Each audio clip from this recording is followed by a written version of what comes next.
Well, first of all, breast cancers now are curable, like I mentioned earlier, especially in the early stages. So do not lose hope. Um, Everyone here out there, like or every single doctor who's trying to treat you, is only trying to get you out of the entire, cancerous stage, and only benefit you in a certain way. But besides that, please have a positive attitude. Just ask all sorts of questions that you have, any answers that you need. I think you should be open about it. Do not listen to anybody else but yourself. It's not, there's no stigma behind that. It's not a taboo talking about breasts. It's just your health.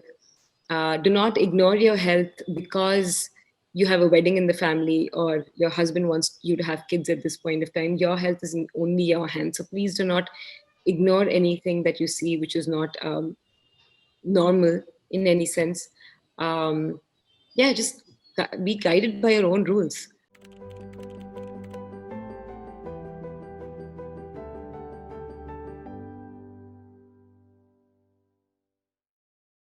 Welcome to Doctor's Story. Today's episode is a special one, which is dedicated to people who have breast cancer, to their families, and to breast cancer survivors.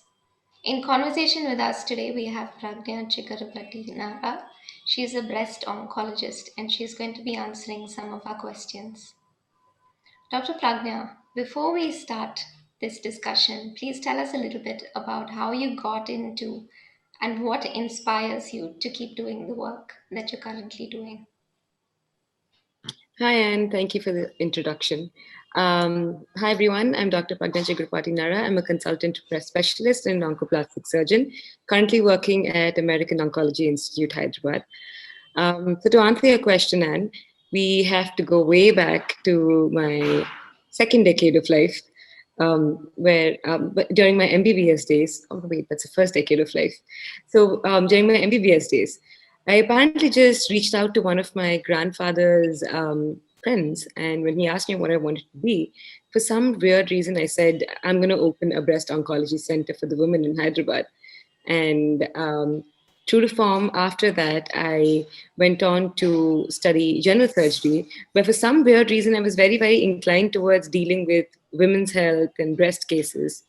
And after that, I had to take up one of my very, very close relatives to a doctor for a breast lesion, which was not cancerous, but I couldn't find anyone in Hyderabad. It ended up being an oncologist, and it completely freaked the patient off.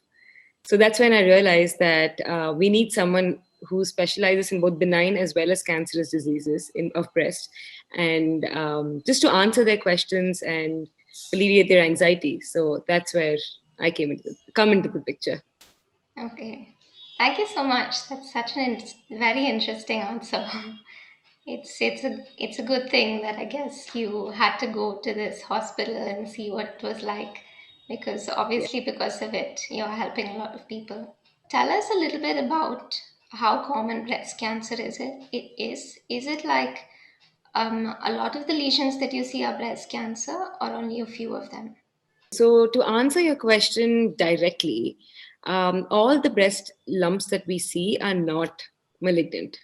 Around 8 to 9 out of 10 of them are benign, that is non-cancerous lesions, right? But unfortunately, women get so freaked out when they feel a lump and they begin to panic, and sometimes they just think of the worst and they ignore it, which is why the rates of locally advanced cases today are nearly 45 to 50%. That's at presentation. And to answer your question indirectly, breast cancer as such in India amongst the urban population is 1 in 22, whereas in the rural population, it's 1 in 64. So it's quite a high number. And overall, in 2018, the total number of breast cancer cases, according to the Globocon data, that were diagnosed were, I think, around 14.4%, which is extremely high. So you have your answers right there. It's the most common cancer today. And what you should also know is that it only does not affect the older people. Now, over the past 25 years, we've noticed that the number of cases between 25 and 40 have drastically increased. Okay. So when would you say a lady has to come see a doctor? So, according to the guidelines as such, from the age of 40, women are advised to get a clinical breast examination. That's something that we would do for you when you're at the hospital, and a mammogram annually, right? So, clinical breast examination and a mammogram annually has to be done from the age of 40. This is in an average risk woman, that's those without a very strong family history of breast cancer. You start breast self examination from the age of 25. That's something that you do um, by yourself. You examine your breast on a monthly basis, and then you reach out to a doctor if there's something abnormal. But of course, if it's a high risk patient, that is, if there is a strong family history in the person, she's gone to a genetic counselor, she's gotten assessed, she has a gene positive, then she has to start examining herself from a much younger age, and mammograms and MRIs based on what the genetic counselor suggests from a much younger age. And as per, again, guidelines, it says 5 years younger than the age of the first person diagnosed in your family.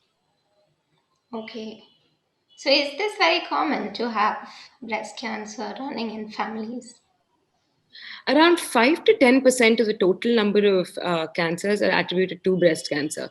So I wouldn't say it is quite common. Obviously, 5 to 10% is also quite a high number, but all the other cases are sporadic. So it happens because of so many reasons, such as lifestyle factors, reproductive factors, hormone usage, unfortunately, race, ethnicity, previous irradiation, any specific lesions which make you more susceptible to breast cancer in the future. There are multiple causes for it, but because of family, it's only around 5 to 10%. Okay. And as a doctor, when will you think, okay, this might be breast cancer? We kind of get used to examining a patient and trying to understand what symptoms they have. And while you examine a patient, if you feel a lump, because we've seen so many by now, we more or less do understand um, that it could be a cancer. And sometimes just based on symptomology, we do understand that it can be a cancer. So if the woman does have a lump, there's Mm-hmm. something called local assessment. Forget a lump. If there's any symptom in the breast, and you have to first of all do a clinical breast examination, then you do the imaging. If a lady is diagnosed to have breast cancer, what happens next? What are her options? So, answer to what exactly it is. Yeah. So once you do this and then you diagnose breast cancer, you have to analyze what the current stage is of the disease, and then you put her across to either chemotherapy, which is the first line of management, or surgery. That also depends on the stage of presentation, right, and the breast size. So if it's possible, you go ahead and do the surgery. And then, because breast cancer is a systemic disease, that is, there can be cells in the body as well. So you have to target the cancerous cells in the rest of the body. For that, you use chemotherapy and something called hormone therapy, which is basically attacking the hormones that lead to breast cancer. Okay.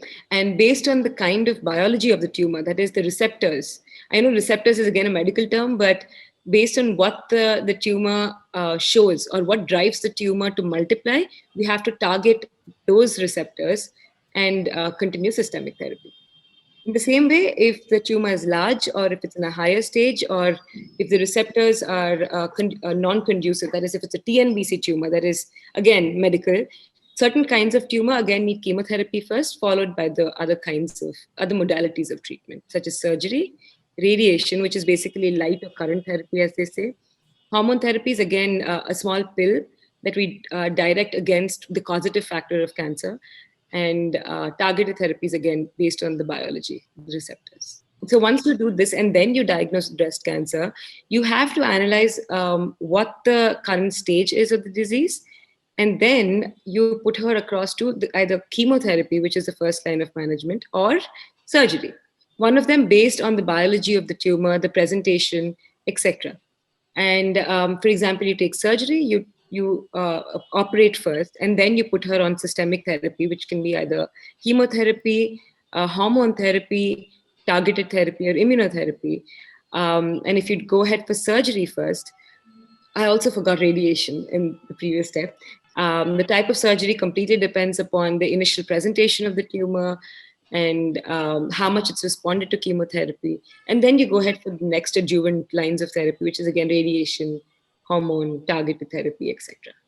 So, if a person is going through these different treatment modalities, what would you say is the likelihood that she will do well, that she'll survive and she'll live for many more years? So it again, like you said, it depends on the biology of the tumor, right? If and in the stage of presentation of the tumor, I think that's more important than biology. If you present in current times, survival rates for stage 1 and 2 cancers are nearly around 75 to 90%, whereas if stage 3 or 4, unfortunately, it comes down to below 50%. Which is why early detection is the only way we can give good survival rates for the women. But having said that, unfortunately, in India, because we present with advanced cases, like, in advanced stages, the survival rate is only around 60% for women with breast cancer. So, which is why we have to propagate the awareness aspect so we can detect cancers at an earlier stage. Tell us a little more about how we can do this. How do we make sure that we're coming early? Self examination. I think that's extremely important that every woman starts breast self examination from the age of 25 every month. Premenopausal women at the end of their menstrual cycle in a month, 2 days after that. And postmenopausal women can choose any day of the month and repeat it on the same day the month after. And you have to look, the 2 steps, they're looking and feeling. You're basically trying to understand if there's any abnormality in your breast in these 2 ways of just looking at yourself in the mirror, and you're feeling your breast with your arm. And if there's any abnormality, such as any lumps, any skin thickening, any warmth, any redness, nipple discharge, nipple being pulled in, swellings in the axilla, you have to reach out to your doctor, because that's exactly when you um, will, you can, whatever it is, it might be in an early stage, so don't ignore it. You have to reach out to a doctor. And sometimes early breast cancers can also be found as a mammographic abnormality. That is because you have to start your mammograms from the age of 40, although government guidelines do not say that. um, because the average age of diagnosis in India is between 40 and 49, we suggest everyone starts at the age of 40. So mammographic lesions, that is when a woman goes for a mammogram, they automatically might be a lesion that you cannot feel, that does not come up to the surface, there are no symptoms. So even in that case, we can find early breast cancers. Okay, thank you so much. That was so informative. So, Dr. Pragnya, sometimes I'm guessing it's difficult to actually break the news. Just hearing from people who have had breast cancer or know somebody who has had breast cancer, it's a devastating thing to listen to. How do you break this news every day? Well, honestly, we get used to it. It's not like it doesn't affect us, especially when the woman is, they come to us really in a sad state of, they're really afraid of what might happen to them. They just feel something and they come to us and they say, fine, you know, don't take my breast away. And just yesterday, I had a patient who was just asking me if I could operate on her and just give her 4 more years of life. And, it's kind of hard to deal with it, especially if you're a sensitive person. But I guess you just get used to it. Doctor, all the people who are watching this, especially the people who have just been diagnosed to have breast cancer, what is it that you'd like to say to them? Well, first of all, breast cancers now are curable, like I mentioned earlier, especially in the early stages. So do not lose hope. Um, Everyone here out there, like, or every single doctor who's trying to treat you, is only trying to get you out of the entire, cancerous stage, and only benefit you in a certain way. But besides that, please have a positive attitude. Just ask all sorts of questions that you have, any answers that you need. I think you should be open about it. Do not listen to anybody else but yourself. It's not, there's no stigma behind that. It's not a taboo talking about breasts. It's just your health. Do not ignore your health because you have a wedding in the family or your husband wants you to have kids at this point of time. Your health is in only your hands. So please do not ignore anything that you see which is not normal in any sense. Um, yeah, just be guided by your own rules. Don't listen to anybody else. What you want is what you want. And Thank exercise, of course, exercise. Whatever state you're in, please make sure that you exercise and keep that keep that heart beating, and um, yeah, exercise would really, really matter. So you're around people who have breast cancer a lot, and you know how to speak to them, you know what to say. What kind of pointers can you give to us? That's the people who don't have it but are friends with people, or we have family members who are, who've been diagnosed and are having a difficult time. So always, always, always be supportive. They unfortunately, because of the treatment that they're being given, or because side effects, you don't understand what is going on in their minds, because obviously some of these chemotherapeutic drugs and hormonal medication, they affect the neurological status as well. So just be supportive, be there for them, try to lift their spirits. Obviously, try to run away from negativity as much as you can. Just have a positive attitude for yourself and them. But before that, I think you as a friend or a family member, relative, you should be mentally strong as well to deal with the entire situation, not let go of it. Um, just be open and frank with each other. Just and if you are not able to do anything, there are lots of support groups. You can put them through to a support group so they can help them, because sometimes the support groups have volunteers who are actually women who went through the same issue in the past, so they can probably motivate the patient currently. And I've seen in my practice that having a good solid partner, it can be your father, your mother, your sister, brother, friend, anyone, it does wonders to the person, because all that they're looking for is someone to say, irrespective of what happens, I'm around. So that emotional support is extremely important. So if a person wants to get in touch with you, how do they do it? If a lady wants to come and see you, how do they find you? So I'm working at American Oncology Institute in Srilingampalli at this moment in time. So anyone can just block an appointment and you can come and meet me. I'm also available on info at drpragnyachigurupati.com, um, and also Dr. Pragnya at citizenshospitals.com. So you can always reach out to me on these email addresses.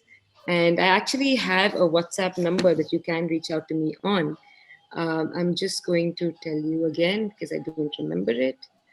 Um, 1 second. So it's 934748140. 934748140. You can WhatsApp me with your questions and I will try to respond as soon as possible. Okay. Thank you so much. You've been so generous with your time and you've answered all of our questions. We do My hope that we pleasure. can do this again. Thank you so much for Absolutely. coming. Thank you so much. Okay. Bye. Bye.